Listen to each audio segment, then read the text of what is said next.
Alright, welcome back to another episode of the Hardcore Combat Only account. So, we are killing some Rune Knights, trying to get some more pieces of the Rune set.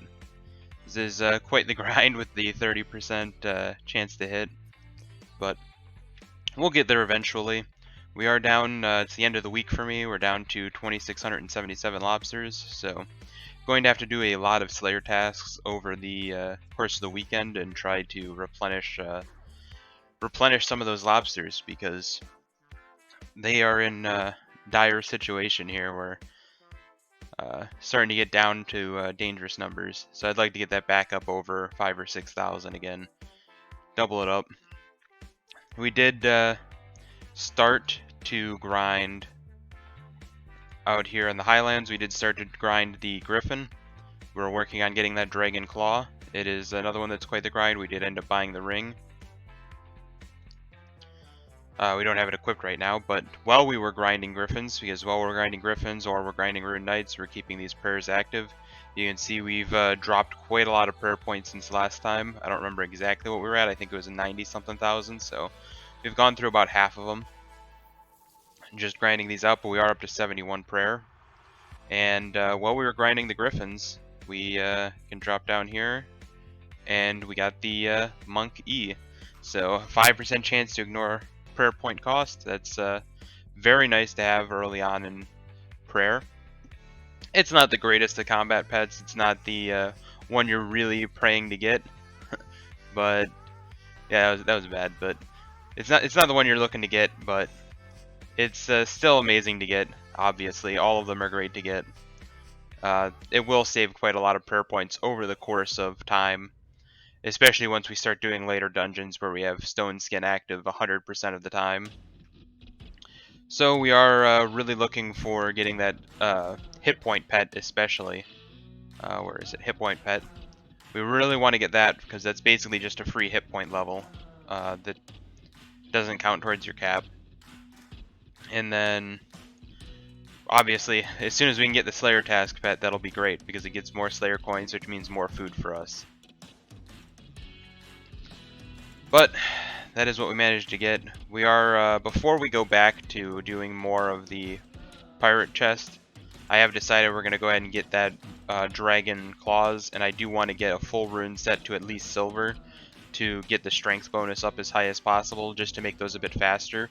We'll go ahead and go through one today and open the chest, just so you can see kind of how long it takes. But before we do that, we can go to the bank and see we have 32 of the Dragon Claw fragments, so we are a third of the way there about, and that'll be a huge upgrade. But far more importantly, and you can see that was out of 205 Griffins, I haven't sold any big bones, so we did get fairly, we have been getting fairly lucky with those because it is a 12% chance to drop, so we should only have about 25 of them right now. And we have 32, so we've been getting a little bit above drop rate, which is always nice to see. But we can go ahead and toggle the sell button and grab all of this out of here. And you can see we also got 59 of Bob's Rakes. And the big one puts us at 19 million in the sale, plus over 1 million here. Means we can do that.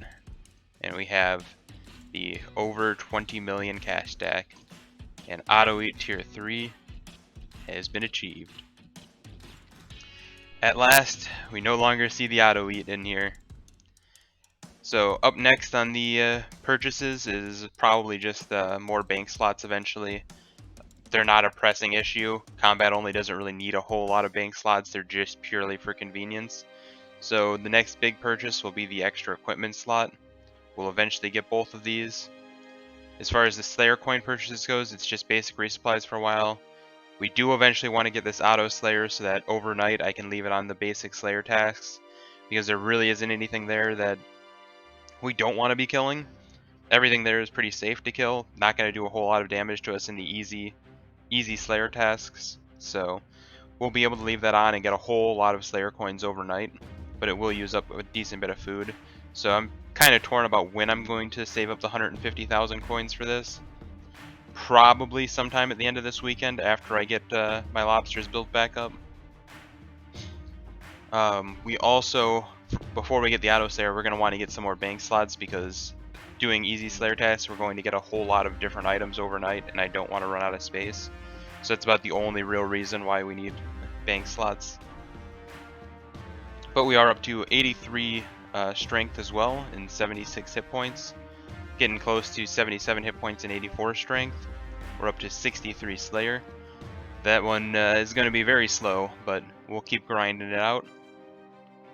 And now that we're getting to the weekend, this will actually be able to go up quite a bit, because we'll actually be able to hit new slayer tasks. As to when we were just killing master farmers, I would just be leaving it on a 200-ish kill slayer task and walking away. So we will go ahead and run away from this and switch out our gear to the Amulet of Strength. A little bit of extra damage reduction.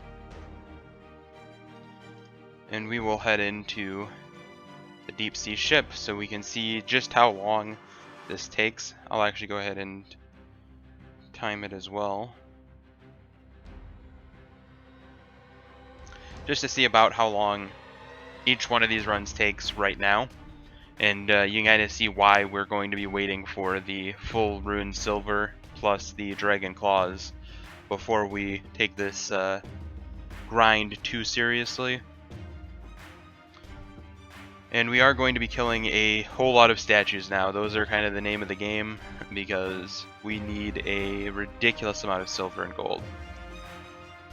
First to upgrade the rune gear, and then once we get to ancient gear, we have to upgrade that, and then we have to upgrade our ancient d'hide eventually as well, once we switch over to doing ranged. So we have a lot of stuff that has to get upgraded with a whole lot of silver and gold. We will get some silver and gold back from doing the elite chest grind when we're looking for ancients.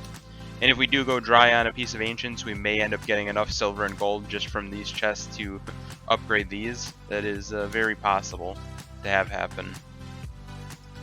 And I do believe we'll get some from doing ancient sword, ancient sword, and sunset rapier grind as well. So that'll cut down on the number of statues that we have to kill, but we'll still have to kill a bunch of them. We'll also be killing a bunch more of the purple goo monsters for gold bars, since statues don't drop as many gold bars or as often. And we of course need eventually 200 amulets of defense to make the 2 elite amulet of defense, for both for having the 2% damage reduction amulet, which will be very helpful, and for eventually making the Fury of the Elemental Zodiac, which requires 2 of all of the elite amulets and 10 Furies and 10 Tortures. So got quite the grind there as well eventually.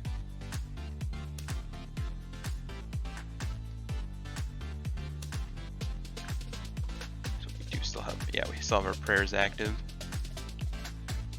It just burns through the prayer points super quick, because we were looking at, 8 per every time we attack.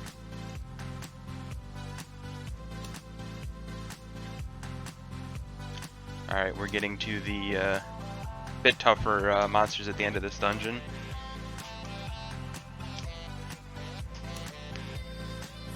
But we still have a pretty good chance to hit the first mate at 72%, so can't complain about that.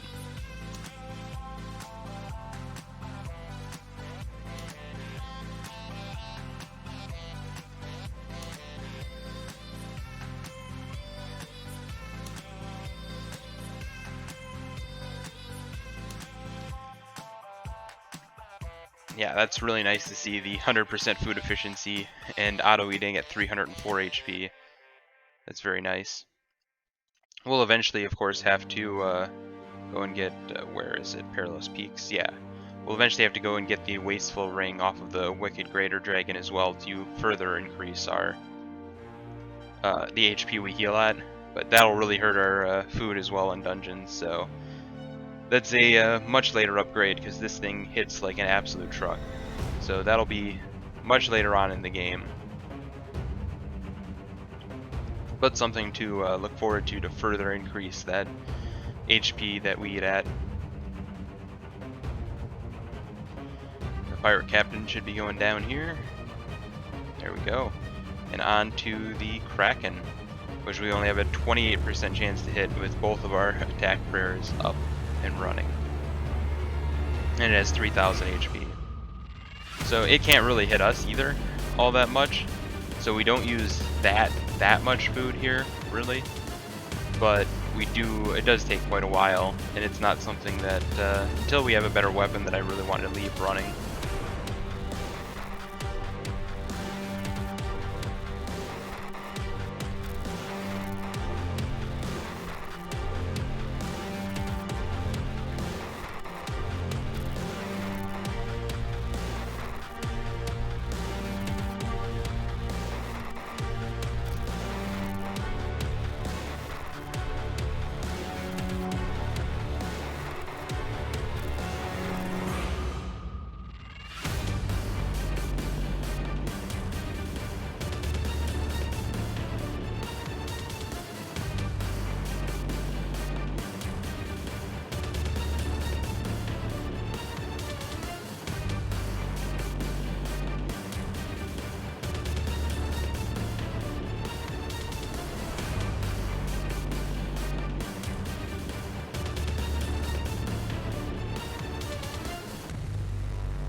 Alright, down below 1000 HP.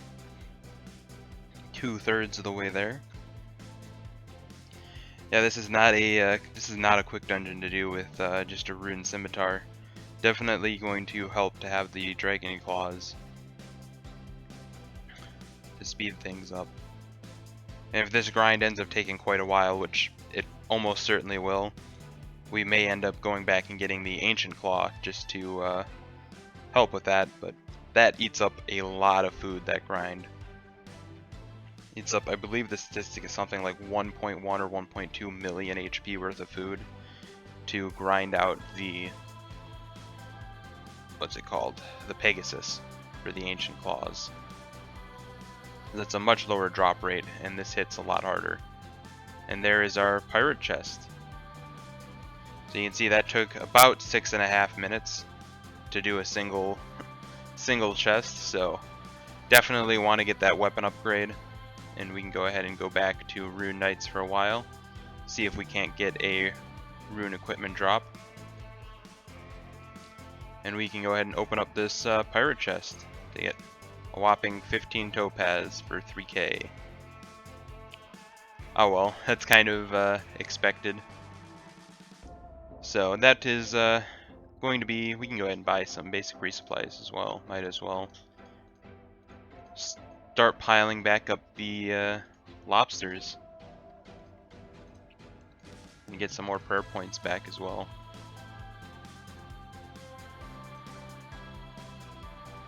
Already back up to 3,800, just like that.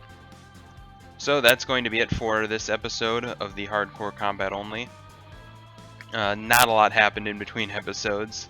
It was just grinding for that auto eat, which just took quite some time and was the main driving factor on pushing this to once every other day uploads instead of every day.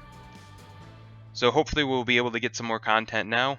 Should be able to, in between episodes, get the full rune set and continue working towards that dragon claw.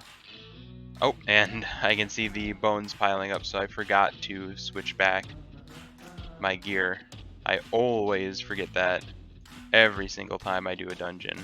Forget to switch back. But make sure to like, comment, and subscribe, and I will see you next time. That'll be all.